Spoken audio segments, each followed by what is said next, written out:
So we have the worst case added to the economy of scale, which means कि अगर एक project है आपके पास 1 लाख लाइन ऑफ कोड का और उसमें 17 टाइम्स ज्यादा मेहनत लगती है अगर 10,000 लाइन ऑफ कोड के प्रोजेक्ट के मुकाबले में, तो अगर 10 लाख लाइन ऑफ कोड का प्रोजेक्ट हो तो उसमें 100 टाइम्स ज्यादा मेहनत नहीं लगेगी, बल्कि 300 गुना ज्यादा मेहनत लगेगी इन द वर्स्ट केस। ठीक है, क्योंकि अगर आपने उसको प्रॉपरली मैनेज नहीं किया तो उसकी मेहनत 100 टाइम्स से ज्यादा बढ़ के 300 टाइम्स ज्यादा मेहनत लग सकती है प्रोजेक्ट के अंदर, if the project is large and it's not well controlled project. जैसे कि हमने इस प्रीवियस चैप्टर में भी पढ़ा था कि अगर आपने प्रोजेक्ट को प्रॉपरली कंट्रोल नहीं किया, प्रोजेक्ट प्रोजेक्ट की प्लानिंग को प्रॉपर फॉलो नहीं किया, तो फिर कोन ऑफ अनसर्टेनिटी जो है वो क्लाउड ऑफ अनसर्टेनिटी में कन्वर्ट हो जाता है, और वो फिर वर्स्ट केस आपका प्रोजेक्ट के अंदर बहुत ज्यादा क्लाउड ऑफ अनसर्टेनिटी होता है और आपसे कंट्रोल नहीं होता, तो फिर it it it goes towards the failure. उसके बाद भी है the project size and productivity. सबसे पहले तो प्रोडक्टिविटी का मतलब है कि प्रोडक्टिविटी ऑफ सॉफ्टवेयर हाउस या productivity of a person. Productivity of software house होगी कि वो एक सॉफ्टवेयर हाउस कितने महीने एक महीने में कितनी लाइन ऑफ कोड प्रोड्यूस करता है। ठीक है, तो फॉर एग्जांपल अगर कोई सॉफ्टवेयर हाउस जो है वो एक महीने के अंदर 4,000 या 5,000 लाइन ऑफ कोड प्रोड्यूस करता है एवरेज। ठीक है, यहाँ पे बात एवरेज की होगी, तो if average line of code produce करता है वो 4,000 या 5,000, तो उसकी प्रोडक्टिविटी हम कहेंगे कि 5,000 लाइन ऑफ कोड प्रोड्यूस कर सकते हैं ये एक महीने के अंदर। So that productivity of a software house is 5,000 line of code per month. और अगर एक डेवलपर की बात करें तो एक डेवलपर जो है वो अगर सपोज करें 500 to 1,000 line of code produce करता है एक महीने के अंदर, तो उसकी प्रोडक्टिविटी जो है वो 500 है या 1,000 है या 1,500 है, वो जितनी भी है, एवरेज उसमें भी एवरेज काउंट होगा। Average line of code produced by a developer, तो वो उसकी प्रोडक्टिविटी होती है। अच्छा, ये प्रोडक्टिविटी जो होती है ये इसने डेटा उठाया है 1992 से प्रोजेक्ट्स का, 1997 से। ठीक है, और इसके ऊपर जो है वो इसने कोकोमो 2 लगाया है और उसके थ्रू इसने प्रोडक्टिविटी कैलकुलेट करके दिखाई है हमें। और इसने क्या चेक किया है कि बहुत सारे प्रोजेक्ट उठाए जो कि डिफरेंट साइज के प्रोजेक्ट्स थे। ठीक है, एक प्रोजेक्ट्स हैं जो छोटी साइज के हैं, जैसे कि ये 10,000 लाइन ऑफ कोड का प्रोजेक्ट है। उसके बाद 1 लाख लाइन का प्रोजेक्ट है। फिर 1 मिलियन यानी कि 10 लाख, और 10 मिलियन यानी कि 1 करोड़ लाइन ऑफ कोड का प्रोजेक्ट था। सो इसके बाद हुआ क्या कि इन सब के ऊपर कोकोमो मॉडल अप्लाई किया। ये डिफरेंट प्रोजेक्ट्स थे 10,000 के ना, कोई कलेक्शन थी प्रोजेक्ट्स की, ये भी कलेक्शन थी कुछ प्रोजेक्ट्स की। उनके ऊपर इसने अप्लाई किया कोकोमो 2, और उनकी साइज जो निकली वो इसके पास एवरेज जो निकली लाइन ऑफ कोड प्रोड्यूस करने की प्रोडक्टिविटी जो थी वो थी 3,200 लाइन ऑफ कोड, यानी कि एक महीने के अंदर 3,200 लाइन ऑफ कोड प्रोड्यूस करते थे वो सॉफ्टवेयर हाउसेस, या वो उस प्रोजेक्ट के ऊपर 3,200 लाइन ऑफ कोड की प्रोडक्टिविटी थी डेवलपर्स की। ठीक है, कितनी साइज है प्रोजेक्ट की? 10,000 लाइन ऑफ कोड का प्रोजेक्ट, यानी कि मीडियम साइज समझ ले, छोटा प्रोजेक्ट, बड़ा प्रोजेक्ट नहीं है। अच्छा, ये 1 लाख लाइन ऑफ प्रोजेक्ट है। अब ये थोड़ा बड़ा प्रोजेक्ट है, तो देखें प्रोडक्टिविटी 3,200 से रिड्यूस होके 2,600 बन गई। तो प्रोडक्टिविटी क्यों कम हुई है? बिकॉज बड़े प्रोजेक्ट्स में आपका हिडन वर्क ज्यादा होता है, उसमें कम्युनिकेशन पाथ्स ज्यादा बन जाती हैं, because there are so many, there can be many developers. और इसके अलावा डेवलपर बढ़ जाते हैं तो उनके बीच में कम्युनिकेशन पाथ बढ़ जाती हैं और उनकी मैनेजमेंट मुश्किल हो जाती है। इसके अलावा उनको हैंडल करना भी मुश्किल हो जाता है। ठीक है, एक दूसरा हिडन वर्क ज्यादा होता है बड़े प्रोजेक्ट्स में, कॉम्प्लेक्सिटी ज्यादा होती है। ठीक है, कोऑर्डिनेशन ज्यादा चाहिए होता है, तो इसलिए प्रोडक्टिविटी भी रिड्यूस हो जाती है। डेवलप करने से ज्यादा टाइम हमारा कोऑर्डिनेशन में और दूसरी चीजों में लग जाता है। अच्छा, 1 मिलियन का प्रोजेक्ट है, अब ये बहुत बड़ा प्रोजेक्ट है। ठीक है, तो 1 मिलियन का प्रोजेक्ट में देखें प्रोडक्टिविटी 2,000 लाइन ऑफ कोड है पर मंथ। बहुत कम लाइन ऑफ कोड प्रोड्यूस होती है एक महीने के अंदर। रीजन रीजन सिर्फ यही है कि आपके पास जो लोग हैं ना, उनकी कोऑर्डिनेशन, टीम की मैनेजमेंट, दूसरी चीजों में आपका ज्यादा टाइम जाया हो रहा होता है as compared to producing the line of code. काम को समझने में, काम को सही तरह करने में, स्टैंडर्ड्स को फॉलो करने में, लोगों के बीच में कोऑर्डिनेशन करवाने में, सब कॉन्ट्रैक्टर्स के साथ कोऑर्डिनेट करने में, टीम की मैनेजमेंट करने में, प्लानिंग करने में आपका टाइम ज़ाया हो रहा होता है। अच्छा, 10 मिलियन का प्रोजेक्ट है, लार्जर प्रोजेक्ट, ये रियल डेटा है, ठीक है? इट्स नॉट लाइक कि ये ऐसे ही वैल्यूज़ दी हुई हैं, ये बाकायदा इसने यहाँ पे सोर्स भी दिया हुआ है, इधर जाके आप चेक भी कर सकते हैं। ये प्रोजेक्ट्स उठाए इसने, ये 10 मिलियन के बड़े प्रोजेक्ट्स, और इसमें देखें 1600 लाइन ऑफ कोड, जो है ना 1600 line of code were produced in a month, so which is very low number, ठीक है?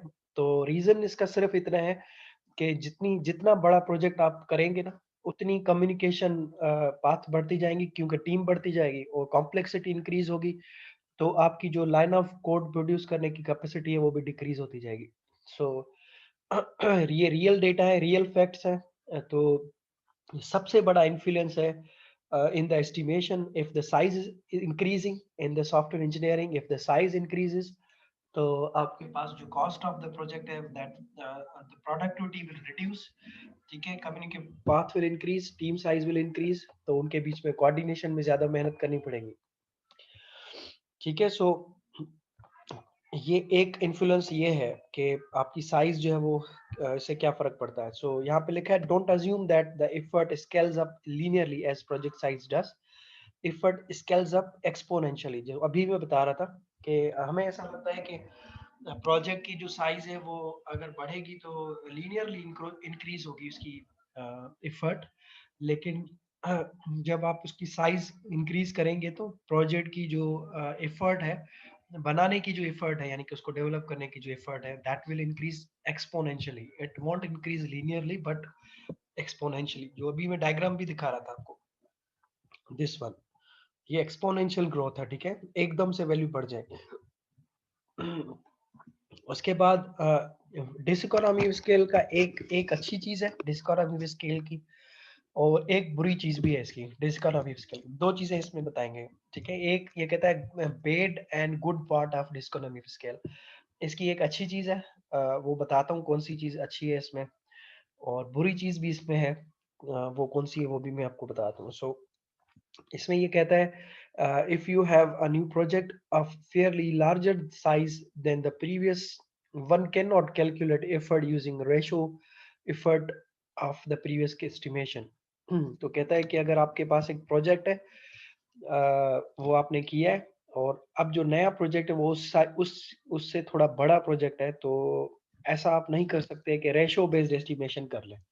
रेशो समझते हैं ना? रेशो मतलब अगर प्रीवियस प्रोजेक्ट जो था वो 1 था फॉर एग्जांपल, और जो नया प्रोजेक्ट है वो अगर 2 है, तो हम लोगों ने अगर उसके ऊपर मेहनत की थी, वन वन प्रोजेक्ट के ऊपर अगर हमने मेहनत की थी 50 staff month for example, effort लगी थी, तो नए प्रोजेक्ट क्योंकि 2 है साइज में, तो हम लोग ये सोचेंगे इसके ऊपर 100 स्टाफ मंथ लगेंगे, यानी कि रेशो निकालें अगर उसका, तो इट्स नॉट लाइक दैट। यानी कि अगर प्रीवियस प्रोजेक्ट जो था उसमें 100 लाइन ऑफ कोड थी अगर, या 1000 लाइन ऑफ कोड थी, तो उसके ऊपर 2 बंदे लगे थे, तो नया प्रोजेक्ट अगर 200 लाइन का है या 2000 लाइनों का है, तो उसके ऊपर 4 बंदे लगेंगे, तो ऐसा नहीं है।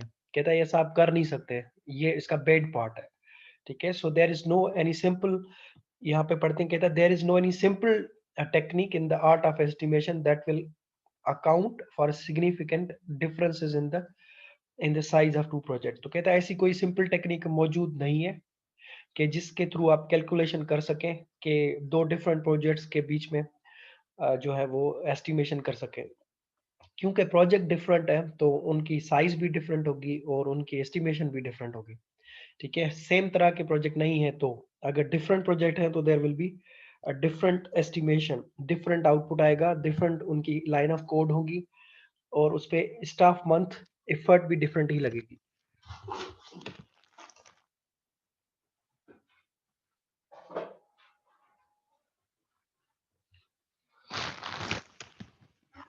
ठीक है? So that is the bad part of it कि कोई सिंपल तरीका नहीं है एस्टिमेट करने का कि अगर एक प्रोजेक्ट जो था वो 1000 लाइनों का था तो उसमें 2 बंदे लगे, 2 बंदों की मेहनत लगी, और जो दूसरा प्रोजेक्ट है वो 2000 लाइनों का है तो उसके ऊपर 4 बंदों की मेहनत लगेगी, तो इट्स नॉट लाइक दैट, ठीक है? बिकॉज साइज के थ्रू डायरेक्टली आप एस्टिमेट नहीं कर सकते, ऐसी कोई सिंपल टेक्निक मौजूद नहीं है। और एग्जाम्पल भी दिया हुआ है इसने कि जैसे कि 1 लाख लाइन ऑफ कोड पे 170 स्टाफ मंथ लगे, तो इसको अगर आप डिवाइड करें तो 588 पर मंथ स्टाफ मंथ होता है। तो नया प्रोजेक्ट अगर 10 टाइम बड़ा है उससे, तो 30% टू 200% विल बी ऑफ। तो ये उसे क्या कहते हैं कि सिंपल एस्टिमेट करें, और उसकी साइज अगर उससे इतनी बड़ी है, 10 टाइम्स बड़ी है, तो 10 टाइम्स हो सकता है मेहनत ज्यादा लगे, तो इट्स नॉट लाइक दैट। हो सकता है 30% लग जाए, हो सकता है कि 200% लग जाए, हो सकता है 300% लग जाए। सो उसका बेड पार्ट क्या हुआ? बेड पार्ट इसका ये हुआ कि प्रीवियस प्रोजेक्ट के को देखते हुए नए प्रोजेक्ट की एस्टिमेशन कर ले, ऐसा पॉसिबल नहीं है, डायरेक्टली करना पॉसिबल नहीं है क्योंकि प्रोजेक्ट डिफरेंट है, ठीक है। So in the different projects it's not possible. और गुड पार्ट इसका ये है कि मेजॉरिटी जो प्रोजेक्ट्स होते हैं कंपनीज जो करती हैं वो सेम होते हैं, ठीक है, सिमिलर होते हैं, साइज में भी सिमिलर होते हैं तकरीबन, और उनकी टाइप भी सिमिलर होती है। सो इन दिस केस आप लोग क्या कर सकते हैं? In this case if your project is similar to the past project, it is usually to safe use simple effort ratio such as staff look line of code staff month to estimate the new project। तो इसका good part ये है कि अगर जो software house है या जो कंपनी है, या अगर आप इंडिविजुअली काम करते हैं, तो नॉर्मली होता ही है कि सेम साइज के प्रोजेक्ट पे काम कर रहे होते हैं सॉफ्टवेयर हाउसेस, ठीक है, डिफरेंट साइज के ऊपर वो बहुत ही रेयर जाते हैं। और दूसरा, उनकी जो टाइप ऑफ प्रोजेक्ट्स होते हैं वो सेम ही होते हैं। जैसे कि बहुत सारे सॉफ्टवेयर हाउसेस सिर्फ वेबसाइट्स ही बनाते हैं, अगर आपने देखा हो, mostly they are developing websites, ठीक है, शॉपिंग कार्ट बनाते हैं, किसी स्कूल के लिए कोई कुछ बना दिया, कोई लाइब्रेरी सिस्टम बना दिया, कोई शॉपिंग कार्ट बना दिया, कोई ऐसे ऑनलाइन कोई दूसरे किसी प्रोडक्ट के लिए कोई वेबसाइट बना दी। इस तरह के काम वो करते रहते हैं और वेबसाइट्स ही बनाते हैं मोस्टली। और उनकी जो साइज होती है ना लाइन ऑफ कोड में, वो तकरीबन सेम होती है, किसी की 2000 4000, किसी की 5000, इस तरह से लाइन ऑफ कोड होती है, और उतनी ही होती है आगे पीछे, एवरेज अगर कैलकुलेट करेंगे तो सेम ही रहेगा तकरीबन। सो इन दैट केस आप क्या कर सकते हैं, अब क्योंकि आपका सॉफ्टवेयर उस सेम तरह की वेबसाइट्स बनाता है, ठीक है, और वेबसाइट्स ही फॉर एग्जांपल बनाता है, या मोबाइल ऐप्स बनाता है फॉर एग्जांपल, मोबाइल एप्लीकेशंस में भी लाइन ऑफ कोड तकरीबन एवरेज अगर निकालेंगे, सेम एप्लीकेशंस की तकरीबन लाइन ऑफ कोड सेम ही रहता है, थोड़ा बहुत आगे पीछे होता है, ठीक है। आप लोगों में से जो डेवलपमेंट करते हैं उनको आइडिया होगा कि मैं क्या कह रहा हूँ, कि वो जो लोग होते हैं जो काम करते हैं, mostly they are working on the similar type of projects, तकरीबन सेम काइंड ऑफ प्रोजेक्ट्स होते हैं, क्योंकि हम डिफरेंट चीज के ऊपर जाते नहीं है, क्योंकि हमें फिर वो स्किल सीखने पड़ते हैं, उसके ऊपर हमारा खर्चा होता है, और डेवलपर फिर नए हायर करने पड़ते हैं, उनको वो टूल सिखाने पड़ते हैं, और उसके ऊपर हमारा बहुत ज्यादा टाइम भी लग जाता है। तो हम लोग different kind of projects mostly लेते भी नहीं है, हम लेते भी वही है जो हमें आता है, जिस चीज के ऊपर हमारे स्किल्स है वैसे ही प्रोजेक्ट हम लेते हैं। नॉर्मली उनकी साइज इतनी वेरी वेरी नहीं करती है।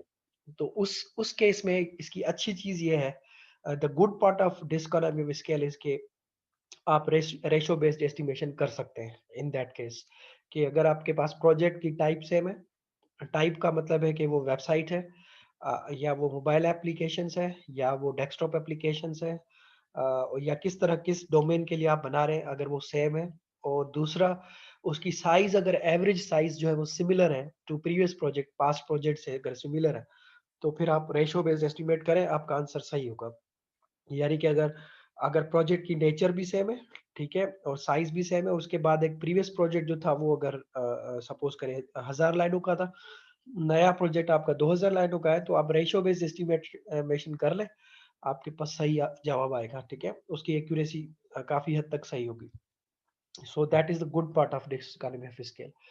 तो अगर मैं आपसे ये कहूँ कि मेरे पास दो डिफरेंट प्रोजेक्ट्स हैं, उनकी साइज भी डिफरेंट है, टाइप भी डिफरेंट है, तो क्या मैं रेशियो बेस्ड एस्टिमेट कर सकता हूँ? तो आप कहेंगे कि नहीं कर सकते हैं, ठीक है, because answer will be wrong, because estimation different kind of projects पे it's not possible. But if the project nature is same, the size or the line of codes are close enough or averagely they are equal या similar, तो in that case chances है कि estimation आपकी सही होगी, ठीक है, तो उसमें ratio based estimation आप कर लें, will be better। इसके अंदर ये जो गुड न्यूज़ थी वो यही है कि अगर आपके पास सेम टाइप के प्रोजेक्ट्स हैं, ठीक है, और उनकी साइज़ में भी ज़्यादा डिफरेंस नहीं है, या अगर साइज़ थोड़ी-सी इंक्रीज़ भी हो रही है और लेकिन उनकी नेचर सेम है, तो फिर जो ग्रोथ होगी वो भी लीनियर और टिपिकल एक ही तरह की होगी, ज़्यादा डिफरेंस नहीं आएगा। ठीक है, तो रेशियो बेस्ड एस्टिमेशन जो है it's better in the similar type of project and similar size of projects में। So if you have completed previous project that are about the same size, जो मैं अभी कह रहा था कि अगर previous project जो आपने किया और उसकी size same है, as the project you are estimating, you can safely use a ratio based estimation. ठीक है, तो उस केस में आप रेशियो बेस्ड एस्टिमेशन कर लें, वो सेफ है और उसमें कोई खतरा नहीं है। So line of code staff month no to estimate the new project. Line of code को डिवाइड करेंगे स्टाफ मंथ्स के साथ, तो पता चल जाएगा कितनी लाइन ऑफ कोड आप एवरेजली प्रोड्यूस करते हैं, उतनी लाइन ऑफ कोड आप नए प्रोजेक्ट पे भी प्रोड्यूस करेंगे। अच्छा, अब दूसरा इन्फ्लुएंस आपका क्या है? द फर्स्ट इन्फ्लुएंस जो मैंने आपको पढ़ाया दैट वाज साइज। अब दूसरा इन्फ्लुएंस आपके पास है काइंड ऑफ द सॉफ्टवेयर, जिसकी मैं अभी बात कर रहा था कि आप अगर मुख्तलिफ किस्म के सॉफ्टवेयर बनाते हैं, फॉर एग्जाम्पल अगर कोई सॉफ्टवेयर हाउस वेबसाइट बनाता है तो वो वेबसाइट बनाने का एक्सपर्ट होता है, ठीक है। कोई सॉफ्टवेयर हाउस अगर एंटीवायरस बनाता है तो वो एंटीवायरस बनाने का एक्सपर्ट हो जाता है, जैसे नॉर्टन वाले एंटीवायरस बनाते थे तो वो उसके एक्सपर्ट होते हैं, ठीक है। मैकेफे जो है वो बनाते हैं एंटीवायरसेस, वो उसके एक्सपर्ट है। माइक्रोसॉफ्ट अगर विंडोज बनाता है तो वो उसका एक्सपर्ट है। इसी तरह से अगर हम एप्पल की बात करें तो एप्पल अगर आईओएस पे काम करता है तो वो आईओएस ऑपरेटिंग सिस्टम का एक्सपर्ट है। सो वो लोग जो वो कंपनी जो किसी पर्टिकुलर डोमेन में चीजें बनाते हैं तो वो उसके एक्सपर्ट होते हैं। तो ये काइंड ऑफ सॉफ्टवेयर्स कौन कौन से हमारे पास मौजूद हैं, जैसे avionics, business systems, command control, embedded systems, internet systems, micro code, process control. अब ये डिफरेंट टाइप ऑफ प्रोजेक्ट्स हैं, डिफरेंट टाइप ऑफ सॉफ्टवेयर्स हैं जो कि डिफरेंट जगहों पे इस्तेमाल होते हैं, ठीक है। इस पे ये दूसरे टाइप्स भी है, real type software, scientific engineering software, package software, software system software, telecommunication के सॉफ्टवेयर।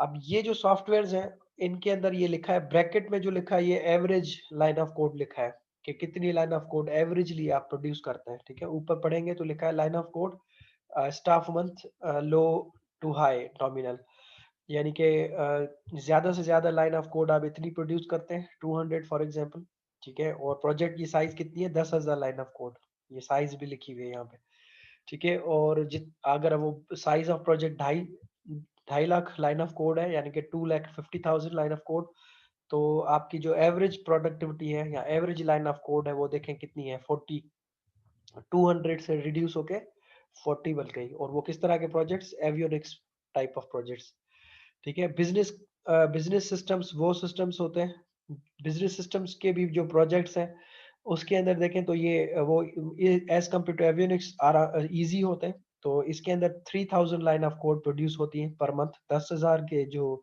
प्रोजेक्ट्स होते हैं। और वो रिड्यूस हो जाते हैं, अगर वो 2.5 लाख लाइन ऑफ कोड के प्रोजेक्ट्स हो गए तो 500 पे आ जाएंगे आप, क्योंकि बड़े प्रोजेक्ट्स में वही बात के एज यू नो कि बड़े प्रोजेक्ट्स मुश्किल होते हैं करना, ठीक है। इस तरह से कमांड एंड कंट्रोल मुश्किल टाइप के प्रोजेक्ट्स हैं। तो ये 500 आपकी एवरेज है 10,000 के प्रोजेक्ट्स में, ठीक है। और 2.5 lakh line of code project में 80 लाइन ऑफ कोड प्रोड्यूस होती है। अब ये काइंड है अब अगर आपने सपोज आपकी कंपनी बिजनेस सिस्टम्स ही बनाती है तो यही बनाती होगी नॉर्मली, ठीक है। मोस्टली इनके प्रोजेक्ट जितने भी होंगे ना वो इसी डोमेन से होंगे। ऐसा नहीं होगा कि वो एक प्रोजेक्ट बिजनेस सिस्टम से किया हुआ है तो दूसरा प्रोजेक्ट माइक्रो कोड से कर रही है, तीसरा प्रोजेक्ट एम्बेडेड सिस्टम से कर रही है, क्योंकि हर सॉफ्टवेयर हाउस का अपना एक डोमेन होता है, उसमें वो एक्सपर्ट होते हैं, वो उसी में ही प्रेफर करते हैं कि वो काम करें, अनलेस कि वो अपना बिजनेस ग्रो करने के लिए दूसरे डोमेन्स पे जाना चाहते हैं, ठीक है। नॉर्मली जो सॉफ्टवेयर हाउसेस होते हैं वो एक ही डोमेन पे काम करते हैं, तो सिमिलर प्रोजेक्ट्स के ऊपर अगर वो काम करते हैं तो उनकी प्रोडक्टिविटी बढ़ती है, ठीक है। अगर डिफरेंट काइंड ऑफ प्रोजेक्ट्स पे काम करेंगे तो एवरेज प्रोडक्टिविटी कम होगी आपकी। तो ये काइंड ऑफ प्रोजेक्ट्स है, सबसे पहले आप काइंड ऑफ प्रोजेक्ट देखेंगे, उसके बाद साइज ऑफ प्रोजेक्ट देखेंगे, ठीक है। साइज और काइंड इनकी ये ब्रैकेट में देख लीजिएगा कि प्रोडक्ट की कितनी जो है वो प्रोडक्टिविटी इंक्रीज होती है या डिक्रीज होती है आपकी। उसके बाद factor the kind of software you develop into your estimate. तो फैक्टर आपको ये सोचना होता है कि आप कौन से काइंड का सॉफ्टवेयर आप बना रहे हैं या कौन से काइंड ऑफ सॉफ्टवेयर की एस्टिमेट कर रहे हैं। तो मुश्किल अगर प्रोजेक्ट होगा तो उसकी प्रोडक्टिविटी भी कम होगी, आप एस्टिमेशन उस हिसाब से कीजिएगा। ठीक है, अगर काइंड ऑफ सॉफ्टवेयर आसान वाला है तो आपकी प्रोडक्टिविटी ज्यादा होगी, तो एस्टिमेशन उस हिसाब से कीजिएगा। तो काइंड ऑफ सॉफ्टवेयर में अगर सपोज कंपाइलर बना रहा हूँ तो कंपाइलर बनाना बहुत मुश्किल काम होता है। तो जो प्रोडक्टिविटी एक डेवलपर की अगर 1000 लाइन ऑफ कोड प्रोड्यूस करता है महीने में, तो वो कंपाइलर बनाते वक्त 1000 लाइन ऑफ कोड प्रोड्यूस नहीं कर सकेगा, क्योंकि उसमें बहुत ज्यादा सोचना पड़ेगा उसको, बहुत ज्यादा टाइम लगेगा उसको लॉजिकल थिंकिंग में, rather than developing code. Code बनाने में टाइम ज्यादा नहीं लगेगा, ठीक है, लेकिन सोचने में, उसकी लॉजिक्स क्रिएट करने में उसको बहुत ज्यादा टाइम लगेगा। तो इसलिए उसकी प्रोडक्टिविटी 1000 से रिड्यूस होके हो सकता है कि 500 या 400 पे आ जाए, because complexity increases, the productivity reduces. So the kind of software you are developing is second most significant contributor. तो सबसे पहला कंट्रीब्यूशन क्या था? साइज। दूसरा contribution is the kind of the software. ठीक है, लेकिन मैं इसको प्रेफर करता हूँ कि काइंड पहले देखी जाए, उसके बाद साइज। अच्छा, उसके बाद तीसरा फैक्टर पर्सोनल फैक्टर, यानी कि लोग लोग जो आपके पास काम करते हैं, उनसे आपके प्रोजेक्ट के अंदर साइज, जो कॉस्ट और शेड्यूल है वो बढ़ भी सकता है, और कॉस्ट और शेड्यूल रिड्यूस भी हो सकता है। ठीक है, तो ये तीसरा फैक्टर है, द मोस्ट इंपॉर्टेंट फैक्टर।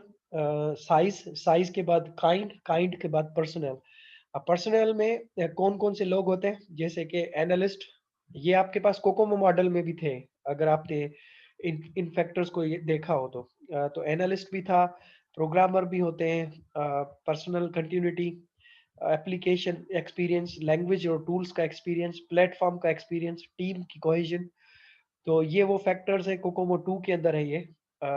और ये 1 लाख लाइन ऑफ प्रोजेक्ट के ऊपर इन्होंने किया है, और इसके अंदर 22 फैक्टर्स हैं, जिसमें से पर्सनल जो है, यानी कि जो लोग हैं, वो क्या कितना इफेक्ट करते हैं। जैसे कि अच्छा एनालिस्ट अगर होगा ना, तो -29% तक आपकी जो कॉस्ट है या शेड्यूल है वो रिड्यूस कर सकता है। यानी कि अच्छा एनालिस्ट सही रिक्वायरमेंट कलेक्ट करेगा, मिस्टेक्स कम करेगा, सही समझ होगी उसको चीजों की, तो वो आपको मिस्टेक्स कम होगी तो करेक्शंस कम आएंगी, बग्स कम होंगे, एरर्स कम होंगे, तो उसकी मेंटेनेंस कॉस्ट रिड्यूस हो जाएगी, और उसकी जो डेवलपमेंट टाइम है वो भी रिड्यूस हो जाएगा। तो कितना, कितनी हद तक? मैक्सिमम 29% तक वो रिड्यूस कर सकता है आपके प्रोजेक्ट की कॉस्ट को, प्रोजेक्ट के इसको। जरूरी नहीं इतना हो, कोई एनालिस्ट अच्छे होते हैं वो 10% भी करते हैं, कोई 12%। ठीक है, बुरे एनालिस्ट, जो जिसको सिस्टम की समझ ही नहीं है, फर्स्ट टाइम एनालिस्ट कर रहा है, तो 42% तक इंक्रीज कर सकता है आपके प्रोजेक्ट की कॉस्ट। ठीक है, 42% तक, यानी कि अगर एक प्रोजेक्ट तकरीबन 1 लाख रुपए का था, तो ये इंक्रीज कर सकता है उसकी कॉस्ट 1,42,000 तक, यानी कि आपको नुकसान हो सकता है 42,000 का, अगर सही एनालिस्ट नहीं मिला आपको तो। ठीक है, प्रोग्रामर कैपेबिलिटी, तो एक प्रोग्रामर, अच्छा प्रोग्रामर अगर आपके पास है तो 24% तक आपकी कॉस्ट रिड्यूस कर सकता है, और टाइम रिड्यूस कर सकता है डेवलपमेंट का। लेकिन क्योंकि वो एरर्स कम करेगा, मिस्टेक्स कम करेगा, सही कोड लिखेगा, ठीक है, बग्स नहीं होंगे तो करेक्शंस नहीं होगी, करेक्शन नहीं है तो मेंटेनेंस नहीं है, तो ऑटोमेटिकली प्रोजेक्ट आपका सक्सेस भी होगा, और आप ज्यादा पैसे कमाएंगे उससे। लेकिन बुरा प्रोग्रामर, जिसकी प्रोग्रामिंग इतनी अच्छी नहीं है, तो वो 34% तक कॉस्ट बढ़ा सकता है।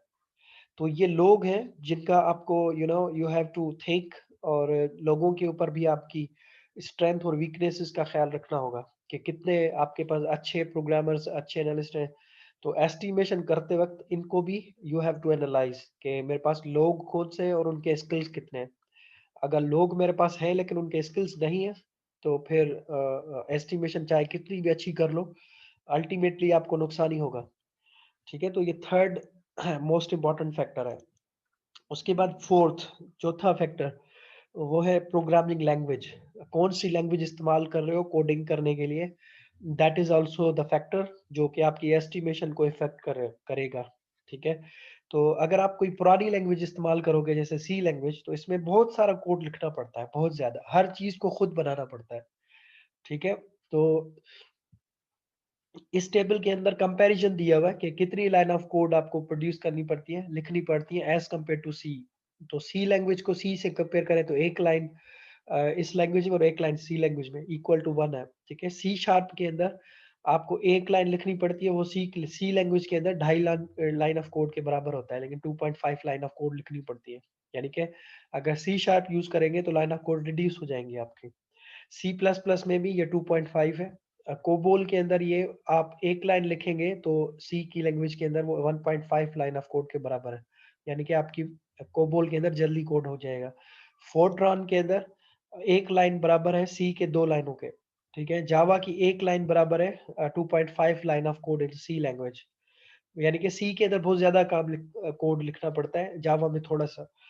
पाइथन के अंदर माइक्रो असेंबली के अंदर 2 लाइन ऑफ कोड लिखनी पड़ती है, सी की एक लाइन। यानी कि ये बेकार, यानी कि बहुत लो लेवल लैंग्वेज है, तो बहुत ज्यादा कोड लिखना पड़ेगा आपको। पर्ल जो है एक लाइन बराबर है 6 लाइनों के, यानी कि पर्ल बहुत अच्छी है। पीएचपी बहुत अच्छी है, PHP is also equal to 6 line of code. ठीक है, यानी कि एक लाइन पीएचपी की बराबर है 6 लाइनों के सी लैंग्वेज के अंदर। स्मॉल टॉक भी 6 के बराबर है। एसक्यूएल लैंग्वेज डेटाबेस की एक क्यूरी बराबर है 10 लाइनों के सी लैंग्वेज के अंदर। यानी कि अगर आपको कोई डेटा निकालना हो तो उसके लिए लूप्स चलाने पड़ेंगे, उनको दिखाने के लिए प्रिंट की कमांड्स लिखनी पड़ेंगी, लाइब्रेरीज इंक्लूड करनी पड़ेंगी। लेकिन एसक्यूएल की सिर्फ एक कमांड, एक क्यूरी आपको डेटा निकाल के दे सकती है।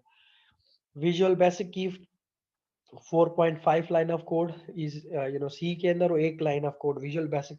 इस तरह बहुत सारे आपको कंपैरिजंस भी मिल जाएंगे ऑन इंटरनेट। और ये programming language is the fourth biggest contribution influence जो कि कंट्रीब्यूट करता है आपकी एस्टिमेशन में। तो जब आप प्रोजेक्ट कर रहे हो तो उस वक्त आपने सोचना होता है कि कौन सी लैंग्वेज में करूंगा मैं, और उसमें कितनी लाइन ऑफ कोड मुझे लिखनी पड़ेगी, and that will also affect your cost of the project. उसके बाद दूसरे इन्फ्लुएंसेस कौन से हैं? दूसरे इन्फ्लुएंसेस ये सारे हैं जो कि आपकी कॉस्ट को बढ़ा भी सकते हैं, इंक्रीज भी करते हैं, कॉस्ट को डिक्रीज भी करते हैं। ठीक है, और उसमें है प्रोडक्ट की कॉम्प्लेक्सिटी कितनी है, रिक्वायरमेंट एनालिसिस कितना अच्छा है, प्रोग्राम एनालिसिस कितना अच्छा है, टाइम कंस्ट्रेंट कितने हैं आपका। इसके अलावा बहुत सारे यहाँ पे फैक्टर्स लिखे हुए हैं, ये देख लीजिएगा। इनको याद रखने की जरूरत नहीं है, जस्ट सी देम कि ये फैक्टर ये आपकी कॉस्ट को इफेक्ट करते हैं।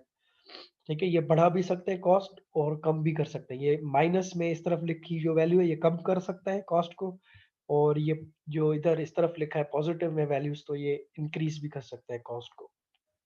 ठीक है, so that's it, this chapter is over. इसके अंदर हमने सीखा कि कौन कौन से इन्फ्लुएंसेस होते हैं और उसमें हमें क्या इफेक्ट होता है हमारे कॉस्ट के ऊपर। तो हमने जो मेजर चीजें पढ़ी है, लेट मी हाईलाइट देम कि हमने क्या सीखा इस चैप्टर में। सबसे पहले तो हमने सीखा कि साइज सबसे बड़ा फैक्टर है जो कि आपके प्रोजेक्ट की कॉस्ट को आगे पीछे कर सकता है। ठीक है, उसके बाद सेकंड हमने पढ़ा कि साइज के बाद आपके पास है काइंड ऑफ द प्रोजेक्ट, कि आप किस तरह के प्रोजेक्ट बनाते हो, उसके अंदर फिर आप की जो प्रोडक्टिविटी है वो इंक्रीज या डिक्रीज होती है अगर साइज बढ़ता है, और आप काइंड ऑफ सॉफ्टवेयर कौन से बना रहे हो तो उस हिसाब से। उसके बाद हमने तीसरा देखा पर्सनल फैक्टर, यानी कि लोग जो काम करते हैं आपके साथ उनके थ्रू क्या इफेक्ट आते हैं। एंड देन प्रोग्रामिंग लैंग्वेज कौन सी इस्तेमाल कर रहे हैं, इसका इफेक्ट आता है आपकी प्रोजेक्ट की कॉस्ट के ऊपर, शेड्यूल के ऊपर। एंड फाइनली दूसरे कुछ इन्फ्लुएंसेस हैं जिनके नेम्स यहाँ लिखे हुए थे, देख लीजिएगा कोकोमो के थ्रू। ये वैल्यूज फैक्टर्स कोकोमो में मॉडल के अंदर जो दिए हुए ये वही लिखे हुए सेम। ठीक है, तो that's it. If you have any questions please ask.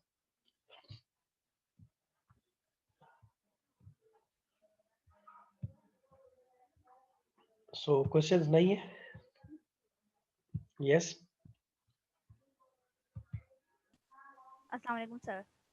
अस्सलाम। सर मुझे ये पूछना था कि आप जैसे बताया पर्सनल फैक्टर्स से, यानी कि अगर कोई नया प्रोग्रामर है तो वो ज़्यादा हमारे मतलब प्रोजेक्ट को लॉस होगा हमारा। ठीक है, अगर कोई बिल्कुल नई ऑर्गेनाइजेशन है उसमें सब लोग ही न्यू हैं यानी न्यूली ग्रेजुएट्स हैं तो फिर तो बहुत ज़्यादा नुकसान होगा। तो ऐसे तो कोई ऑर्गेनाइजेशन स्टार्ट ही नहीं हो सकती।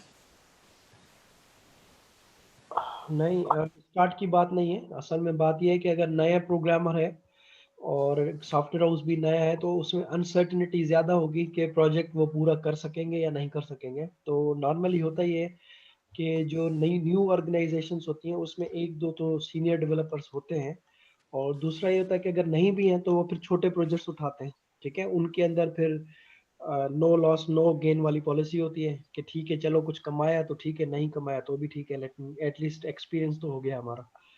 फिर स्लोली स्लोली वो ग्रो करते हैं, फिर वो छोटे छोटे प्रोजेक्ट्स बना बना के आहिस्ता आहिस्ता वो फिर मेच्योर होने लगते हैं, तो वो टाइम के साथ सीखते हैं कि एस्टिमेशंस कैसे की जाती हैं। और नॉर्मली पता है क्या यहाँ पे इशू ये है कि जो जितने भी नए सॉफ्टवेयर हाउसेस खुलते हैं या जो नए लोग काम स्टार्ट करते हैं वो एस्टिमेशन तो करते ही नहीं है। वो नॉर्मली बस प्रोजेक्ट मिला है, दूसरे दिन से डेवलपमेंट स्टार्ट कर दी, ना रिक्वायरमेंट प्रॉपर कलेक्ट की, ना उन्होंने इंटरफेस प्रॉपर बनाया, ना उसकी प्रॉपर एनालिसिस की, डायरेक्ट प्रोजेक्ट उठाया और उसकी कोडिंग स्टार्ट कर दी। क्योंकि वो इनएक्सपीरियंस्ड होते हैं, उनको आइडिया नहीं होता कि प्रोजेक्ट को कैसे करना चाहिए, तो वो इस तरह की मिस्टेक्स करते हैं, फिर परेशानी होती है उनको, फिर उनके पास नुकसान भी होता है, फिर स्लोली स्लोली वो सीखना स्टार्ट करते हैं और आहिस्ता आहिस्ता वो मेच्योर हो जाते हैं आगे चल के। किसी अच्छी ऑर्गेनाइजेशन या किसी अच्छे सॉफ्टवेयर हाउस को मेच्योर होने में कम से कम 2 साल लगते हैं, ठीक है? सो 2 सालों तक तो समझ लें कि देयर विल बी चांसेस कि वो मिस्टेक्स भी करेंगे, एरर्स भी करेंगे, एस्टिमेशन में भी एरर्स होंगे, स्लोली स्लोली वो सीखते हैं। तो इसका ये हरगिज मतलब नहीं है कि वो काम ही स्टार्ट ना करें, करेंगे सही, लेकिन वो बड़े प्रोजेक्ट उनको मिलते भी नहीं है, उनको मिलते भी छोटे से प्रोजेक्ट्स हैं जिनकी बजट भी छोटी सी होती है, और उसमें से वो सीखते हैं आहिस्ता आहिस्ता। तो ये इसका ये मतलब नहीं है कि न्यू डेवलपर्स हैं, न्यू कंपनी है तो वो प्रोजेक्ट करेंगे ही नहीं और फेल्यूर होंगे, हमेशा ऐसा नहीं है। चांसेस ज्यादा है कि वो प्रोजेक्ट टाइम पे पूरा नहीं कर सकेंगे, बजट से आगे चले जाएंगे, लेकिन फिर वो स्लोली स्लोली एक्सपीरियंस के साथ सीखते हैं, और फिर नेक्स्ट प्रोजेक्ट पे जो वो एस्टिमेशंस करते हैं, नेक्स्ट प्रोजेक्ट पे जो वो काम करते हैं वो बेहतर होता है प्रीवियस प्रोजेक्ट के मुकाबले में, और ये इसी तरह ही है। सही है सर। चैप्टर नंबर 7, ये छोटे छोटे से चैप्टर्स हैं, कोई 7-8 स्लाइडों के चैप्टर्स हैं। ये 15 स्लाइड्स हैं और 2 चैप्टर है इस 15 स्लाइड्स के अंदर। तो लेट्स, मेरे ख्याल में भी हमारे पास 15 मिनट है तो ये हो जाएंगे पूरे, और ये देखते हैं कितना हो सकता है। So let's start it. तो चैप्टर 6 जो है उसमें है इंट्रोडक्शन टू एस्टिमेशन टेक्निक। अब एस्टिमेशन की कुछ टेक्निक्स पढ़ेंगे हम लोग कि एस्टिमेशन कैसे करते हैं और कौन कौन सी टेक्निक्स मौजूद है। तो सबसे पहले ओवरव्यू है कि मैंने आपको बताया कि जब हम एस्टिमेशन करते हैं ना तो नॉर्मली एक टेक्निक अप्लाई नहीं करते एस्टिमेशन के लिए, ठीक है? हम लोग एस्टिमेशंस करते हैं डिफरेंट टेक्निक्स के थ्रू। और डिफरेंट टेक्निक्स क्यों अप्लाई करते हैं? क्योंकि टाइप ऑफ प्रोजेक्ट डिफरेंट होता है, तो डिफरेंट टाइप ऑफ प्रोजेक्ट्स पे डिफरेंट टेक्निक्स लगाते हैं। एक दूसरा, डिफरेंट स्टेजेस पे डिफरेंट टेक्निक लगाते हैं। सपोज आप रिक्वायरमेंट फेज में अगर हैं तो डिफरेंट टेक्निक लगेगी, अगर आप डिजाइन फेज के अंदर हैं तो डिफरेंट टेक्निक्स लगेंगी, अगर आप कोडिंग फेज में हैं तो डिफरेंट टेक्निक्स लगेंगी, ठीक है? तो different techniques at different stages.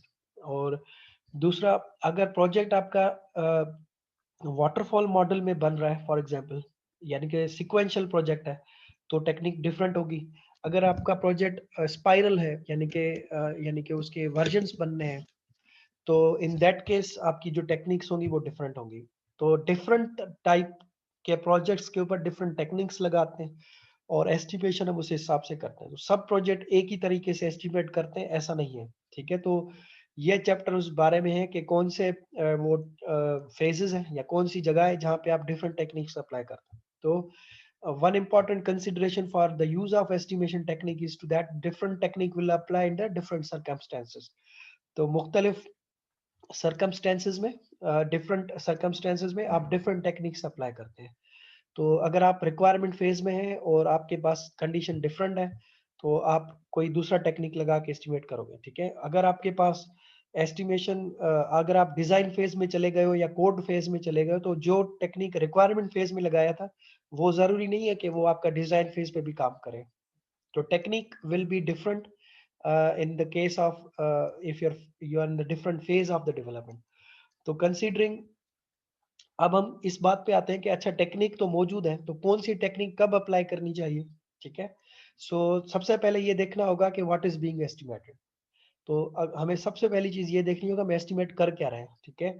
क्या हम टाइम एस्टिमेट कर रहे हैं, क्या हम कॉस्ट एस्टिमेट कर रहे हैं, या हम कोई दूसरी चीज एस्टिमेट कर रहे हैं। जिस चीज को एस्टिमेट कर रहे हैं पहले उसके बारे में सोचना होगा, उसके बाद टेक्निक चूज होगी। तो सबसे पहली चीज क्या है, व्हाट इज बीइंग एस्टिमेटेड।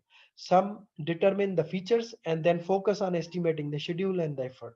तो कहता है कुछ लोग पहले फीचर्स सोचते हैं कि हमने ये फीचर्स बनाने हैं, उसके बाद शेड्यूल और एफर्ट की एस्टिमेशन करते हैं। और कुछ लोग पहले पैसे पूछते हैं, टाइम पूछते हैं, उसके बाद फिर सोचते हैं कि कौन से फीचर बन सकते हैं। दो अलग अलग चीजें हैं। देखें, अगर आपसे आपसे मैं ये कहता हूँ कि मुझे ये दो फीचर्स बना के दो, ठीक है, और मैं आपसे पूछता हूँ कि कितना टाइम और कितना पैसा लगेगा, तो मैंने आपसे किस चीज की एस्टिमेशन पूछी है, मैंने आपसे पूछी है टाइम और पैसा पूछा है, यानी कि दो चीजों की एस्टिमेशन पूछी है। ठीक है, तो व्हाट इज बीइंग एस्टिमेटेड, मैंने आपसे क्या पूछा है, टाइम और पैसा।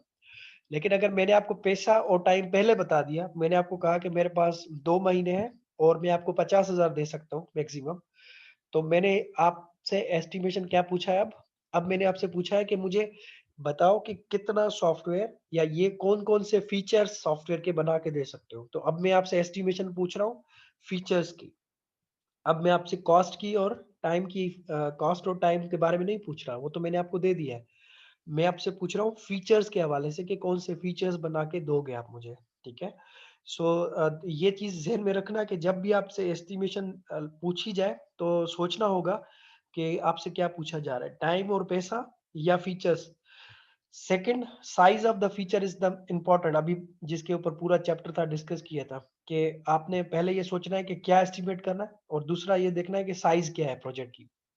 ठीक है, कि अगर बहुत बड़ा प्रोजेक्ट है तो उस हिसाब से एस्टिमेट होगा, छोटा प्रोजेक्ट है तो फिर उस हिसाब से एस्टिमेट होगा। साइज को 3 हिस्सों में तोड़ा गया है प्रोजेक्ट्स की। ठीक है, स्मॉल प्रोजेक्ट उनको कहते हैं जिसमें 5 या उससे कम लोग काम करते हैं। ठीक है, यानी कि डेवलपर या आपके पास जो लोग काम करते हैं वो 5 है या 5 से बिलो है अगर, और वो स्टैटिस्टिकल टेक्निक अप्लाई नहीं करते हैं, छोटे से सिमिलर प्रोजेक्ट होते हैं, वेबसाइट्स होती हैं, कोई छोटी सी एप्लीकेशंस होती है, वो बनाते रहते हैं, तो वो सिमिलर प्रोजेक्ट्स होते हैं। ठीक है, और वो स्मॉल प्रोजेक्ट कहलाते हैं। इसके अंदर जो स्टाफिंग होती है वो फ्लैट स्टाफिंग होती है। फ्लैट स्टाफिंग का मतलब है कि आपके पास नंबर ऑफ डेवलपर्स जो होते हैं या जो डिजाइनर होते हैं, जो कोडर होते हैं, वही बंदे होते हैं, वही कोड कर रहा है, वही डिजाइन भी कर रहा है, वही टेस्ट भी कर रहा है। ठीक है, और उसके अंदर कोई स्पेसिफिक डेजिग्नेशन के ऊपर लोग काम नहीं कर रहे होते, यानी 4-5 बंदे ही उसी प्रोजेक्ट के ऊपर काम करते हैं, from requirement phase two the finishing phase. आखिर शुरू से लेके आखिर तक वही बंदा काम करता है, आखिर तक ले जाते हैं उसको और फिनिश करते हैं जाके प्रोजेक्ट को। तो जैसे छोटे सॉफ्टवेयर हाउसेस जो होते हैं ना, वो 3 बंदे 4 बंदे अपॉइंट करते हैं, वो सारा काम उनसे कराते हैं, रिक्वायरमेंट भी वही ले रहे होते हैं, डिजाइन भी वही बना रहे होते हैं, डेटाबेस भी वही क्रिएट कर रहे होते हैं, कोडिंग भी कर रहे होते हैं, फिर कोडिंग के बाद आखिर में टेस्टिंग भी करते हैं, फिर इम्प्लीमेंटेशन भी करते हैं। इस तरह के स्टाफ को फ्लैट स्टाफिंग कहते हैं। ठीक है, so using the same number of people on the team for the entire project, यानी कि पूरे प्रोजेक्ट पे वही लोग, सेम नंबर ऑफ लोग जो काम करेंगे, इसको फ्लैट स्टाफिंग कहते हैं। बेस्ट टेक्निक इनकी जो होती है वो बॉटम अप होती है। बॉटम अप का मतलब एस्टिमेशन डेवलपर से पूछा जाता है, डेवलपर मैनेजर को बताता है, मैनेजर ऊपर अपनी मैनेजमेंट को बताता है। तो बॉटम का मतलब जो छोटे या जो डेवलपर से लेके मैनेजर जो उससे थोड़ा बड़ा है रैंक में, उससे जो बड़ा है वो ओनर है कंपनी का, तो वहां तक ले जाते हैं। तो ये bottom up estimation technique apply करता है। ठीक है, सो ये टेक्निक्स बॉटम अप अप्लाई होती है स्मॉल प्रोजेक्ट्स के ऊपर। Normally this will be asked from the developers and will be given to the developers के वो काम कर रहे होते हैं उसके ऊपर। मीडियम जो प्रोजेक्ट्स होते हैं वो प्रोजेक्ट 5 to 25 लोग, यानी कि 5 से ज्यादा और 25 तक, या 3 से लेके 12 महीनों के प्रोजेक्ट, यानी कि 1 साल तक के तकरीबन प्रोजेक्ट्स होते हैं मीडियम साइज के, और 25 लोग बहुत बड़ी टीम है। ठीक है, और कैन यूज टेक्निक्स बहुत स्मॉल है, लार्ज और स्मॉल की दोनों टेक्निक्स अप्लाई करते हैं। स्टाफिंग जो होती है वो भी आपके पास फ्लैट भी हो सकती है और आपके पास नॉन फ्लैट भी हो सकती है। इसके अंदर जो टेक्निक्स होती है वो स्मॉल वाली भी अप्लाई कर सकते हैं, लार्ज वाली भी अप्लाई कर सकते हैं, दोनों तरह की टेक्निक्स अप्लाई होती हैं।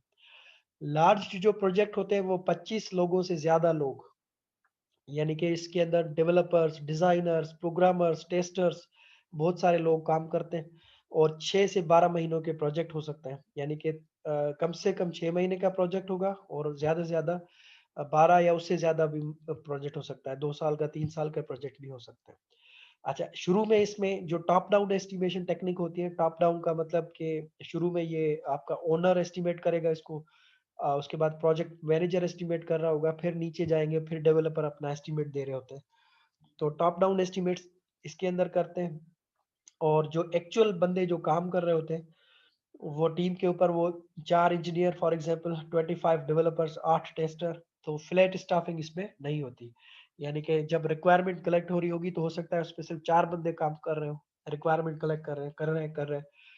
अच्छा, जब डेवलपमेंट फेज में आए तो हो सकता है कि 25 डेवलपर लगा दें आपके, जल्दी कोड हो जाए। तो शुरू में 4 बंदे थे, अब रिक्वायरमेंट का काम खत्म हो गया तो कोडिंग पे 25 लोग लगा दिए। अच्छा, जब प्रोजेक्ट पूरा हुआ तो टेस्टर जो है वो अपने 3-4 टेस्टर लगा दिए कि 4 बंदे इसको टेस्ट करो बैठ के। तो डिफरेंट लोग डिफरेंट स्टेजेस पे अप्लाई करते हैं, सेम नंबर ऑफ पीपल नहीं होते, तो इसलिए ये फ्लैट स्टाफिंग इसमें नहीं है। इसके अंदर जो मिडिल स्टेज कॉम्बिनेशन है, बॉटम अप और टॉप डाउन, यानी कि middle part of the project के अंदर बॉटम अप और टॉप डाउन दोनों की एस्टिमेशन अप्लाई करते हैं। मिडिल पार्ट का मतलब इसमें कोडिंग वाला फेज है, डिजाइनिंग और कोडिंग के बीच में कोडिंग वाला, डिजाइनिंग लेट डिजाइन और अर्ली कोडिंग के अंदर हम दोनों टेक्निक्स अप्लाई करते हैं। यानी कि डेवलपर से भी पूछ रहे होते हैं कितना टाइम लगेगा, और मैनेजमेंट अपना टाइम भी दे रहा होता है, तो इसलिए इसमें बॉटम अप और टॉप डाउन दोनों टेक्निक्स अप्लाई कर रहे होते हैं। ठीक है, और लास्ट स्टेजेस में हम बॉटम अप टेक्निक अप्लाई करते हैं, यानी कि टेस्टिंग वाले फेज में, मेंटेनेंस वाले फेज में, कोडिंग के आखिरी वाले फेज में हम लोग डेवलपर के ऊपर ही छोड़ते हैं कि वो अपने हिसाब से बेस्ट रिजल्ट्स जनरेट करके दें, बेस्ट टेक्निक्स अप्लाई करते हैं। ठीक है, तो ये साइज आपको समझ में आ गया होगा कि स्मॉल प्रोजेक्ट किसको कहते हैं, लार्ज प्रोजेक्ट किसको कहते हैं, और मीडियम प्रोजेक्ट किसको कहते हैं, और उनमें क्या डिफरेंसेस है। उसके बाद दूसरी चीज जो है वो है सॉफ्टवेयर डेवलपमेंट स्टाइल। मैंने आपको पहले ही बताया था कि कुछ प्रोजेक्ट सिक्वेंशियल होते हैं, कुछ प्रोजेक्ट आपके जो होते हैं वो जो है वो आइटरेटिव होते हैं, जिनमें आपके पास वर्जन्स बनते हैं सॉफ्टवेयर्स के। तो इसके अंदर ये लिखे हुए मॉडल्स जो कि स्टाइल्स ऑफ डेवलपमेंट के इस्तेमाल करते हैं, जैसे इवोल्यूशनरी प्रोटोटाइपिंग, यानी कि वर्जन्स के अंदर कोई चीज बने, आइटरेटिव डेवलपमेंट जिसको कहते हैं, इटरेशंस होती है ना, लूप जैसे चलता है, इटरेट होता है, और जिसमें आप वर्जन बनाते हैं, वर्जन 1, वर्जन 2, वर्जन 3, जैसे एजाइल मेथोडोलॉजी में आपको पता है कि हम आइटरेशंस में काम करते हैं, एक चीज बनती है, डिलीवर करते हैं, फिर दूसरे वर्जन पे काम स्टार्ट हो जाता है, वो बनता है, डिलीवर करते हैं, फिर तीसरे वर्जन पे काम स्टार्ट हो जाता है। ये एजाइल की technology methodology, extreme programming. Agile के दो मेथड्स हैं, एक एक्सट्रीम प्रोग्रामिंग है और दूसरा स्क्रम है, ये रहा नीचे लिखा हुआ है स्क्रम। ये स्क्रम और एक्सपी ये दोनों एजाइल के मेथोडोलॉजीज हैं। ठीक है, तो ये आपको पता है कि इनकी जो डेवलपमेंट साइकिल्स होती है वो 4 से 6 हफ्ते होती है, यानी कि 30 डेज से लेके 45 डेज के अंदर you have to deliver the software. तो इस तरह की एप्लीकेशन अगर है तो आप जो सॉफ्टवेयर डेवलपमेंट स्टाइल जिस तरह से अप्लाई करोगे तो उस तरह से टेक्निक चूज करोगे। ठीक है, मैं आपको इस चैप्टर में क्या सिखा रहा हूँ कि आप एस्टिमेशन चूज कैसे करेंगे। तो सबसे पहले मैंने आपको बताया कि पहले ये सोचना है कि आप एस्टिमेट कर क्या रहे हैं, टाइम, पैसा या फीचर्स, 3 चीजों में से सोचना है। दूसरा आपने सोचना है कि साइज क्या है सॉफ्टवेयर की, साइज कैसे चूज करेंगे, ये 3 चीजें बताइए आपको, स्मॉल, मीडियम और लार्ज। तीसरा मैंने आपको बताया कि डेवलपमेंट स्टाइल क्या होगा, वो देखना है कि अगर सीक्वेंशियल प्रोजेक्ट है तो टेक्निक वैसे अप्लाई होगी, अगर आइटरेटिव प्रोजेक्ट है तो टेक्निक वैसे अप्लाई होगी, अगर एजाइल मेथोडोलॉजी है तो टेक्निक डिफरेंट अप्लाई होगी, अगर रैशनल यूनिफाइड प्रोसेस है आरयूपी, या एवोल्यूशनरी डिलीवरी है, ये सब तकरीबन आपके पास दो ही कैटेगरीज पे जाते हैं, एक सीक्वेंशियल में और दूसरा आइटरेटिव में जाते हैं। तीसरा, आप कौन से स्टेज पर हैं, आप अर्ली स्टेज में है प्रोजेक्ट के, यानी कि रिक्वायरमेंट फेज में, कॉन्सेप्चुअल फेज में है तो आप टेक्निक डिफरेंट अप्लाई करेंगे। अगर आप मिडिल पार्ट ऑफ प्रोजेक्ट है, यानी कि आप लोग कोडिंग वाले फेज में है, तो आप डिफरेंट टेक्निक अप्लाई करेंगे। लेट स्टेज पर है, यानी कि कोडिंग खत्म होने वाली है, टेस्टिंग स्टार्ट होने वाली है, तो उस स्टेज पे आप डिफरेंट टेक्निक अप्लाई करेंगे। तो स्टेजेस की जब मैं कहूँ डिफरेंट स्टेज, तो 3 स्टेजेस हैं, अर्ली स्टेज, मिडिल स्टेज और लेट स्टेज। अर्ली स्टेज अगर मैं आपसे कहूँ क्या होता है, तो सिक्वेंशियल प्रोजेक्ट के अंदर रिक्वायरमेंट खत्म हो रही होती है और डिजाइन बन रहा होता है, तो ये अर्ली स्टेज है। आइटरेटिव प्रोजेक्ट्स में प्लानिंग पीरियड को आप अर्ली स्टेज कहते हैं। मिडिल के अंदर सिक्वेंशियल प्रोजेक्ट के अंदर आप लोग इसको कहते हैं अर्ली कंस्ट्रक्शन, यानी कोडिंग वाला पार्ट शुरू हो चुका होता है, कोडिंग की स्टार्टिंग हो रही होती है। और मिडिल में सिक्वेंशियल प्रोजेक्ट के अंदर रिक्वायरमेंट ऑलमोस्ट पूरी, आर्किटेक्चर बन गया, कोडिंग स्टार्ट। और आइटरेटिव में एक या दो आइटरेशंस कंप्लीट हो चुकी होती हैं, 2 से 4 iterations. So that in that case you call it as the middle part of the project. Late के अंदर you are about to finish the coding phase, तो ये उसका लेट है। ठीक है, सो दैट्स इट, यहाँ पे इसको रखते हैं आज। नेक्स्ट क्लास में विल टॉक अबाउट टेक्निक्स कौन सी है, टेक्निक्स को किस तरह अप्लाई किया जाना है। नेक्स्ट लेक्चर पे हम लोग इसको डिस्कस करेंगे। So if you have any questions please go ahead and ask questions.